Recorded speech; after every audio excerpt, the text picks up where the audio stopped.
Good morning વિદ્યાર્થી મિત્રો, શ્રી કન્યા પ્રાથમિક વિદ્યાલયમાં આપ સૌનું હાર્દિક સ્વાગત છે. ધોરણ 7 વિષય વિજ્ઞાન એમાંનું ચેપ્ટર નંબર 18, ચેપ્ટરનું નામ છે દૂષિત પાણીની વાર્તા. તો વિદ્યાર્થી મિત્રો, આ પાઠની અંદર આપણે શું શું ભણવાનું છે એને લગતા થોડાક મુદ્દાઓને આપણે યાદ કરી લઈએ. 22મી માર્ચ એટલે કે વિશ્વ જળ દિન તરીકે ઉજવવામાં આવે છે. તો એના વિશે આપણે પાઠની અંદર અભ્યાસ કરવાનો છે. ત્યારબાદ વસ્તી વધારો, પ્રદૂષણ, ઔદ્યોગિક વિકાસ અને બીજા ઘણા પરિબળોને કારણે પાણીની અછત વધતી જાય છે. પાણી શુદ્ધિકરણ એ બધા પ્રદૂષકોને પાણી સ્ત્રોતમાં પહોંચે તે પહેલા દૂર કરવાની પ્રક્રિયા છે. આ પ્રકારની ક્રિયાવિધિ એ સામાન્ય રીતે સીવેજ ટ્રીટમેન્ટ તરીકે ઓળખાય છે. તો એના વિશે આપણે પાઠની અંદર અભ્યાસ કરવાનો છે. ત્યારબાદ સીવેજ એટલે કે ગટરોનું ગંદુ પાણી એક પ્રવાહી કચરો છે. તેમાંના મોટા ભાગનું પાણી એ દ્રાવ્ય અને નિલંબિત દ્રવ્યો ધરાવે છે. આ દ્રવ્યોને પ્રદૂષકો કહે છે. તો એના વિશે આપણે પાઠની અંદર અભ્યાસ કરવાનો છે. ત્યારબાદ નદીનું પાણી કુદરતી પ્રક્રિયાઓ દ્વારા શુદ્ધ થાય છે, જે પ્રમાણે સીવેજ ટ્રીટમેન્ટ પ્રક્રિયામાં કરવામાં આવે છે. ખુલ્લી ગટરો ઉભરાય છે ત્યારે રસ્તા પર તથા મકાનની આજુબાજુ ગંદુ પાણી વહે છે. નબળી સફાઈ અને દૂષિત પીવાનું પાણી વિવિધ પ્રકારના રોગોના કારણ છે. હજુ ઘણા લોકો ખુલ્લામાં, નદી કિનારે, રેલવે ટ્રેક પર, ખેતરોમાં અને ઘણીવાર સીધા પાણીમાં મળત્યાગ કરે છે. સારવાર ન પામેલ મળે સ્વાસ્થ્ય માટે હાનિકારક છે. તો એના વિશે આપણે પાઠની અંદર અભ્યાસ કરવાનો છે. ત્યારબાદ દૂષિત પાણીથી ક્યાં ક્યાં રોગો થતા જોવા મળે? તો કે ટાઇફોઇડ, કોલેરા, કમળો, ઝાડા જેવા પાણીજન્ય રોગો થાય છે. તો આપણે આપણું વાતાવરણ સ્વચ્છ અને તંદુરસ્ત રાખવા માટે ફાળો આપવો જોઈએ. તમારી વ્યક્તિગત પહેલ કે પ્રતિનિધિત્વ એ ખૂબ જ વિશાળ ફેરફાર સર્જી શકે છે. તો એના વિશે આપણે આ પાઠની અંદર અભ્યાસ કરવાનો છે. ત્યારબાદ કેટલીક સંસ્થાઓ માનવ વમળ નિકાલ ટેકનોલોજી પ્રદાન કરે છે. તો આવા શૌચાલયને સફાઈની જરૂરત રહેતી નથી. શૌચાલયોમાંથી સીધો મળ ઢંકાયેલ પાઇપલાઇન દ્વારા બાયોગેસ પ્લાન્ટમાં જાય છે. તો એના વિશે આપણે આ પાઠની અંદર અભ્યાસ કરવાનો છે. તો વિદ્યાર્થી મિત્રો, હવે આપણે પાઠની સમજૂતી તરફ જઈએ. આપણે બધા આપણા ઘરમાં પાણી વાપરીએ છીએ અને તેને ગંદુ પણ બનાવીએ છીએ, ખરું ને વિદ્યાર્થી મિત્રો? ગંદુ, શું તમને આશ્ચર્ય થાય છે? સાબુના ફીણવાળું, તૈલી કણોવાળું, કથ્થાઈથી કાળા રંગનું પાણી, ખાડકુવા, બાથરૂમ, શૌચાલય, ધોબીઘાટ વગેરેનું પાણી ગંદુ છે, જેને આપણે અશુદ્ધ પાણી તરીકે ઓળખવામાં આવે છે. એટલે કે એને કયું પાણી કહેવાય છે? તો કે દૂષિત પાણી કહે છે. સાબુના ફીણવાળું, તૈલી કણોવાળું, કથ્થાઈથી કાળા રંગનું પાણી, ખાડકુવા, બાથરૂમ, શૌચાલય, ધોબીઘાટ વગેરેનું જે પાણી છે ગંદુ છે, જેને આપણે દૂષિત પાણી કહીએ છીએ. આ વપરાયેલું પાણી નકામું ના જવું જોઈએ. આપણે તેમાંથી અશુદ્ધિઓ દૂર કરી અને આપણે એને કેવું કરવું જોઈએ? તો કે શુદ્ધ કરવું જોઈએ. શું તમે ક્યારે વિચાર્યું છે કે આ દૂષિત પાણી ક્યાં જાય છે અને તેનું શું થાય છે?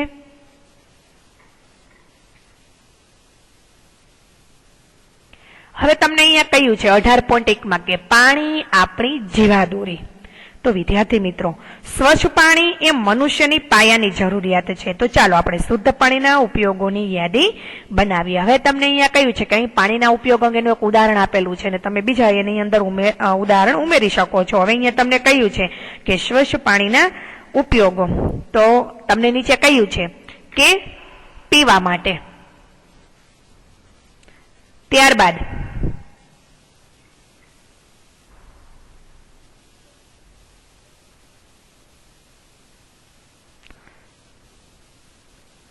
શુદ્ધ પાણી જે ઉપયોગમાં લેવા માટે યોગ્ય હોય તે કમનસીબે બધાને પ્રાપ્ત નથી હોતું. અહેવાલો અનુસાર આશરે 1 બિલિયન એટલે કે અબજ મનુષ્યોને પીવા માટે શુદ્ધ પાણી નથી, જે મોટા પ્રમાણમાં પાણીથી થતા રોગો અને મોત માટે પણ જવાબદાર છે.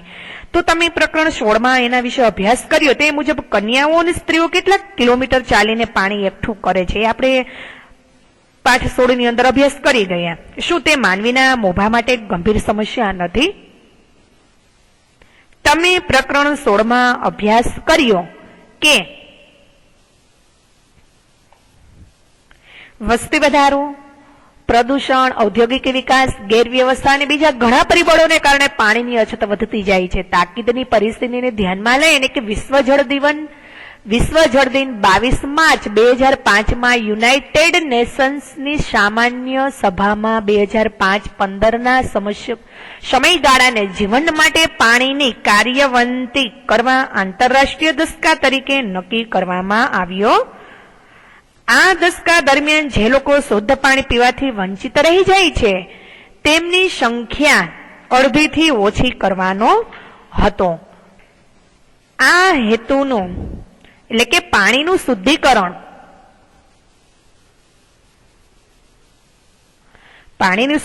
એ બધા પ્રદૂષકોને પાણી સ્ત્રોતમાં પહોંચે તે પહેલા દૂર કરવાની પ્રક્રિયા છે. તો આ પ્રકારની ક્રિયાવિધિ એ સામાન્ય રીતે સીવેજ ટ્રીટમેન્ટ તરીકે ઓળખાય છે, જે કેટલાક તબક્કાઓમાં થાય છે.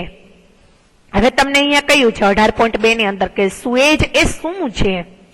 તો વિદ્યાર્થી મિત્રો, સુએજ એ ઘરો, ઉદ્યોગો, હોસ્પિટલો, કાર્યાલયો અને બીજી અનેક જગ્યાએથી મુક્ત થતું પાણી છે. તેમાં વર્ષા ઋતુમાં શેરીઓમાંથી વહી જતા પાણીનો પણ સમાવેશ થાય છે. રસ્તા અને છાપરાના ધોવાણ દ્વારા આવતું પાણી હાનિકારક તત્વો ધરાવે છે. સીવેજ એ પ્રવાહી કચરો છે. તેમાંના મોટાભાગનું પાણી એ દ્રાવ્યો અને નિલંબિત દ્રવ્યો ધરાવે છે. આ દ્રવ્યોને આપણે પ્રદૂષકો કહે છે. તેમાંના મોટાભાગના સીવેજ એ પ્રવાહી કચરો છે. રસ્તા અને છાપરાના ધોવાણ દ્વારા આવતું જે પાણી છે હાનિકારક તત્વો ધરાવે છે. સુએજ એ પ્રવાહી કચરો છે. તેમાંના મોટાભાગનું પાણી એ દ્રવ્યો અને નિલંબિત દ્રવ્યો ધરાવે છે. તો આવા દ્રવ્યોને આપણે પ્રદૂષક કહે છે. હવે આપણે જોઈએ પ્રવૃત્તિ 18.2 ની અંદર કે તમારી શાળા, ઘર કે રસ્તા નજીકની ખુલ્લી ગટર શોધો અને તેમાં વહેતા પાણીનું તમે અવલોકન કરો. તેનો રંગ, ગંધ અને બીજા અન્ય અવલોકનો કરો. તમારા મિત્ર અને શિક્ષક સાથે ચર્ચા કરો અને અવલોકન કોષ્ટક 18.1 તમને નોંધવાનું કહ્યું છે. તો આપણે જાણીએ છીએ કે સુએજ એ નિલંબિત દ્રવ્યો, કાર્બનિક અને અકાર્બનિક ઘટકો, પોષક તત્વો, મૃતોપજીવીઓ અને રોગકારક સૂક્ષ્મજીવો તથા બીજા સૂક્ષ્મજીવોનું જટિલ મિશ્રણ છે, જેમાં નીચેનાનો સમાવેશ થાય છે. હવે આપણે જોઈએ તો કે કાર્બનિક અશુદ્ધિઓ, તો માનવ મળ, પ્રાણીઓનો કચરો, તેલ, યુરિયા, મૂત્ર. ત્યારબાદ આપણે આગળ જોઈએ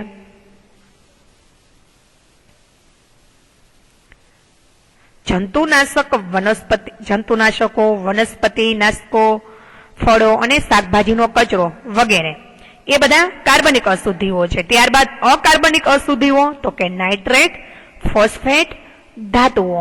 ત્યારબાદ પોષક તત્વો તો કે ફોસ્ફરસ અને નાઇટ્રોજન.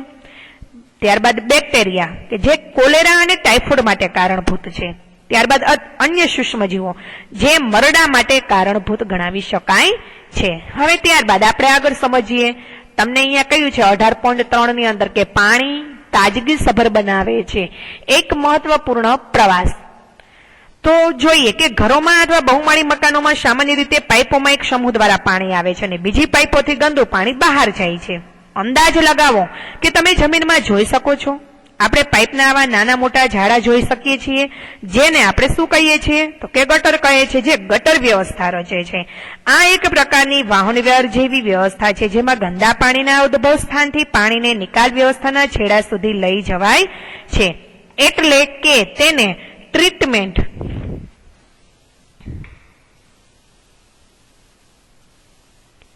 દરેક 50 મીટર કે 60 મીટર પર ગટર વ્યવસ્થામાં મેન હોલ્સ આવેલા છે, જ્યાં 2 કે 3 ગટર લાઈન મળે છે અને તેની દિશા બદલે છે. હવે પ્રવૃત્તિ 18.3 ની અંદર આપણે સમજીએ કે તમારા ઘર, શાળા કે બિલ્ડિંગનો સુએજ માર્ગ તપાસો. તે માટે આમ તમે કરો. હવે આપણે જોઈએ, પહેલો પોઈન્ટ સમજીએ કે સુએજ માર્ગનું એક રેખાંકિત ચિત્ર બનાવો.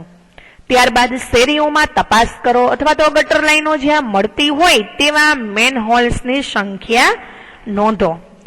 ત્યારબાદ ખુલ્લા નાળાઓના માર્ગ જુઓ અને તેઓ ક્યાં અંત પામે છે, ક્યાં સજીવો તેમાં અને તેની આસપાસ જોવા મળે છે તે ચકાસો. ત્યારબાદ જો તમારા પ્રદેશમાં ગટર વ્યવસ્થા ન હોય તો સુએજ કેવી રીતે નિકાલ પામે છે તેની તપાસ કરો. ત્યારબાદ આપણે આગળ સમજીએ કે પ્રદૂષિત પાણીની સારવાર. હવે નીચે મુજબની પ્રવૃત્તિ કરો. તે સીવેજ ટ્રીટમેન્ટ પ્લાન્ટમાં પ્રક્રિયા કેવી રીતે થાય છે તે સમજવા માટે મદદરૂપ થશે। હવે પ્રવૃત્તિ 18.4 ની અંદર આપણે સમજીએ કે આ પ્રવૃત્તિ કરવા માટે સમૂહમાં વહેંચાઈ જાઓ, દરેક તબક્કે તમારા અવલોકનો નોંધો। એક મોટી કાચની બરણી 3/4 પાણીથી તમને ભરવાની કહી છે। તેની અંદર કેટલાક કાર્બનિક પદાર્થો જેવા કે ઘાસના ટુકડા કે નારંગીના છોતરા, થોડા પ્રમાણમાં ડિટર્જન્ટ અને સાઈના થોડા ટીપા અથવા અન્ય રંગો ઉમેરો। ત્યારબાદ બરણીને બંધ કરો અને વ્યવસ્થિત હલાવો। સૂર્યપ્રકાશમાં તેને 2-3 દિવસ રહેવા દો। 2 દિવસ પછી મિશ્રણ હલાવો અને થોડું પાણી તમે કસનળીમાં લો। કસનળીને લેબલ કરો। કસનળીને લેબલ કર્યા બાદ હવે તમારે એ પ્રક્રિયા જોવાની છે। એ પ્રક્રિયાનો એક નમૂનો, તેમાં કેવી ગંધ આવે છે। ત્યારબાદ કૃત્રિમ ટાંકામાંથી વાયુ મિશ્રણ યંત્ર લઈ બરણીમાં થોડોક કલાક હવા ઉમેરો। વાયુ મિશ્રણ યંત્રને રાત્રિ દરમિયાન જોડેલ જ રાખો। જો તમારી પાસે વાયુ મિશ્રણ યંત્ર ના હોય તો યાંત્રિક મિક્સર વાપરો, તમારે કદાચ તેને ઘણો સમય હલાવવું પડશે। ત્યારબાદ બીજા દિવસે જ્યારે વાયુ મિશ્રણ પૂર્ણ થાય, બીજી કસનળીમાં થોડું તમારે પાણી લેવાનું છે, તેને લેબલ કરો। વાયુ મિશ્રણ પ્રક્રિયા પછી નમૂનો 2 ફિલ્ટર પેપરને શંકુ આકારે વાળો, તેને નળના પાણી વડે ભીનું કરો। ત્યારબાદ આ શંકુને ફનેલમાં નાખો। ફનેલને કોઈ પણ આધાર પર રાખો, જે તમે આગળના ધોરણમાં શીખ્યા છો તે મુજબ। ફનેલમાં રેતી, કાંકરી અને અંતમાં મધ્યમ કદના પથ્થરો ભરો।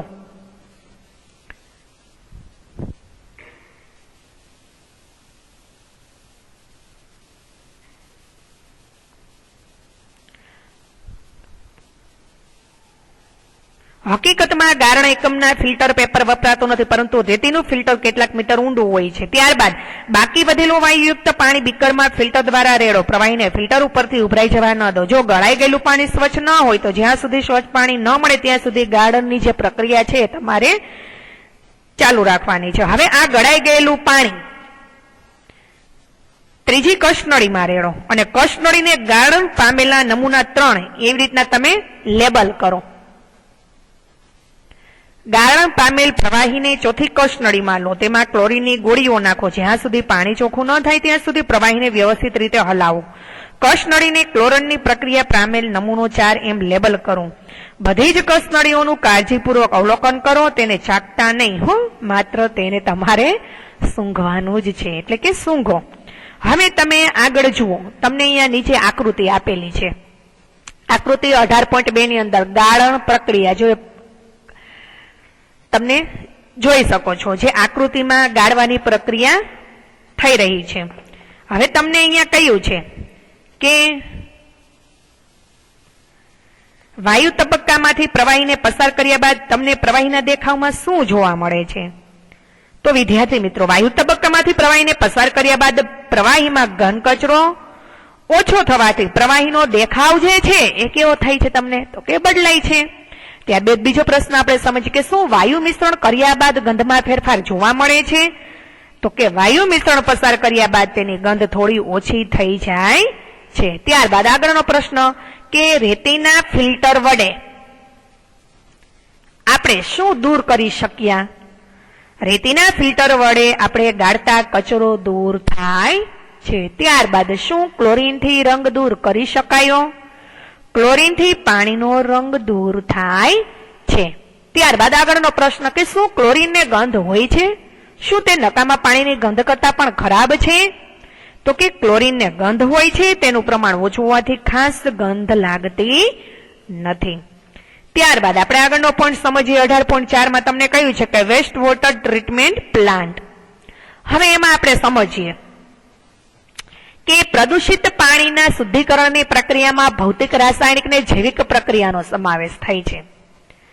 શેનો? તો કે પ્રક્રિયામાં પ્રદૂષિત પાણીના શુદ્ધિકરણની પ્રક્રિયામાં ભૌતિક, રાસાયણિક અને જૈવિક પ્રક્રિયાનો સમાવેશ થાય છે, જે પ્રદૂષિત પાણીને દૂષિત કરતા ભૌતિક, રાસાયણિક અને જૈવિક ઘટકોને દૂર કરે છે। ત્યારબાદ આપણે પહેલો પોઈન્ટ સમજીએ। તમને કહ્યું છે કે સૌ પ્રથમ પ્રદૂષિત પાણીને બાર સ્ક્રીન એટલે કે યાંત્રિક ફિલ્ટરમાંથી તમારે એને પસાર કરવામાં આવે છે। મોટી વસ્તુઓ જેવી કે ચીથરા, લાકડીઓ, પ્લાસ્ટિકના પેકેટ, હાથ રૂમાલ વગેરેને દૂર કરી શકાય છે, જે તમે આકૃતિમાં જોઈ શકો છો વિદ્યાર્થી મિત્રો। અહીંયા તમને આકૃતિ 18.3 ની અંદર બાર સ્ક્રીન આપેલું છે. બાર સ્ક્રીન એટલે કે એક પ્રકારનું યાંત્રિક ફિલ્ટર તમે જોઈ શકો છો. ત્યારબાદ આપણે બીજો પોઈન્ટ સમજીએ. તમને કહ્યું છે અહીંયા કે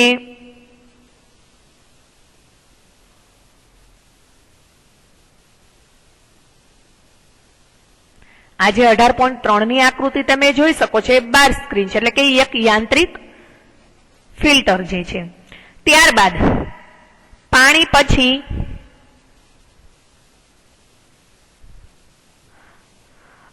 અવસાદન એટલે કે કાંકરી અને રેતી દૂર કરનાર ટાંકામાં જાય છે. અહીં પાણીના પ્રવાહની ઝડપ ઓછી કરી દેવામાં આવે છે જેથી રેતી, કાંકરી, પથ્થર વગેરે નીચે અવસાદિત થાય છે. હવે તમે આકૃતિ 18.4 ની અંદર તમે જોઈ શકો છો વિદ્યાર્થી મિત્રો કે આ જે તમને દેખાય છે એ કાંકરી અને રેતી દૂર કરવા માટેનો એક અવસાદન ટાંકો તમે જોઈ શકો છો. હવે ત્યારબાદ પાણીને મોટા ટાંકામાં લાવવામાં આવે છે જે મધ્ય ભાગ તરફ ઢળેલો હોય છે. મળ જેવા નકામા પદાર્થો જે હોય છે એ તળિયે બેસી જાય છે અને સ્ક્રેપર દ્વારા દૂર કરાવાય છે જેને આપણે કાદવ કહેવાય છે. સ્કીમર દ્વારા તરતા ઘન પદાર્થો જેવા કે તેલ અને ચરબી જેવા પદાર્થોને દૂર કરવામાં આવે છે. આ રીતે પ્રક્રિયા પામેલ પાણી સ્વચ્છ પાણી કહેવાય છે. હવે તમને અહીંયા આકૃતિ 18.5 ની અંદર તમને જળ શુદ્ધિકરણ આપેલું છે. તો આ જે જળ શુદ્ધિકરણ જે પ્લાન્ટ છે એ કાદવને અલગ ટાંકામાં અજારક બેક્ટેરિયા દ્વારા કોહવાટ માટે લેવામાં આવે છે. આ પ્રક્રિયાથી મળતો બાયોગેસ ઈંધણ અને વીજળી ઉત્પાદન માટે વપરાય છે. ત્યારબાદ આપણે આગળનો પોઈન્ટ સમજીએ. તમને કહ્યું છે કે શુદ્ધિકરણ પામેલ પાણીમાં હવા ઉમેરવામાં આવે છે જેથી તેમાં જારક બેક્ટેરિયા વૃદ્ધિ પામી શકે છે. આ બેક્ટેરિયાની મદદથી મનુષ્ય મળ, ખોરાકનો કચરો, સાબુયુક્ત કચરો અને બીજા અનિચ્છનીય પદાર્થોનું વિઘટન થાય છે. હવે કેટલાક કલાકો પછી નિલંબિત બેક્ટેરિયા ટાંકામાં તળિયે એકઠા થાય છે જેને આપણે ક્રિયાશીલ કાદવ કહેવાય છે.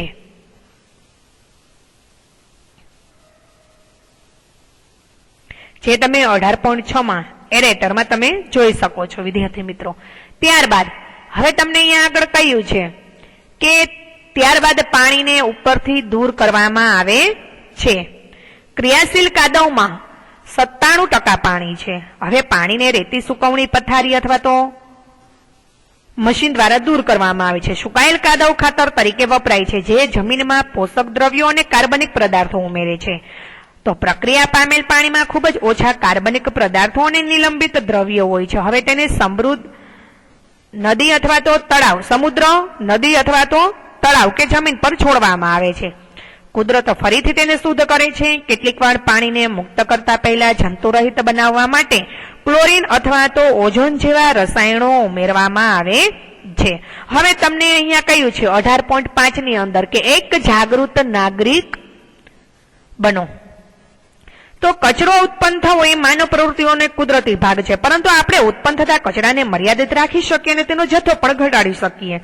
ક્યારેક ખૂબ જ ખરાબ વાસ એટલે કે દુર્ગંધને લીધે આપણે પાછા પડીએ છીએ.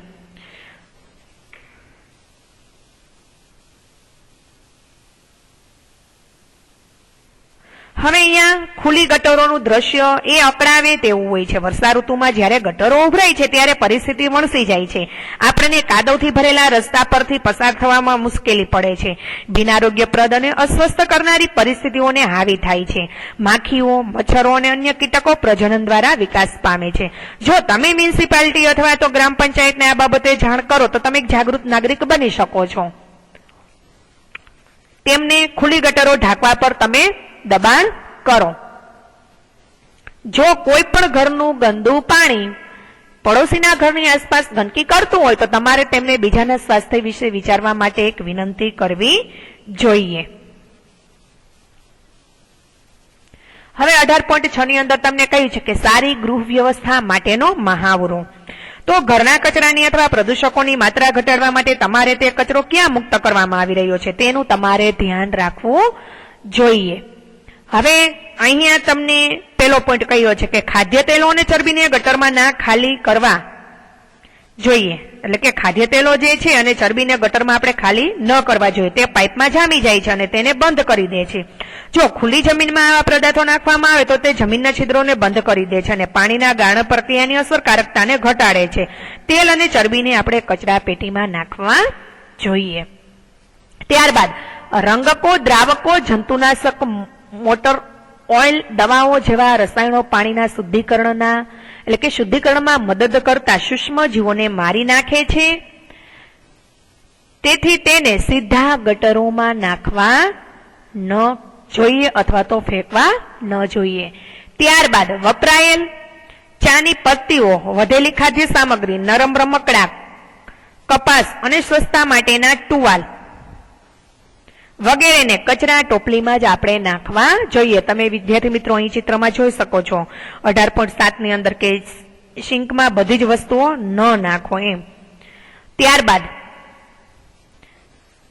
આ પ્રકારનો કચરો ગટરોને બંધ કરી દે છે. તે મુક્ત ઓક્સિજનના પ્રવાહને અટકાવે છે, જે વિઘટનની પ્રક્રિયામાં ખલેલ પહોંચાડે છે. હવે તમને અહીંયા 18.7 ની અંદર કહ્યું છે કે સ્વચ્છતા અને રોગો.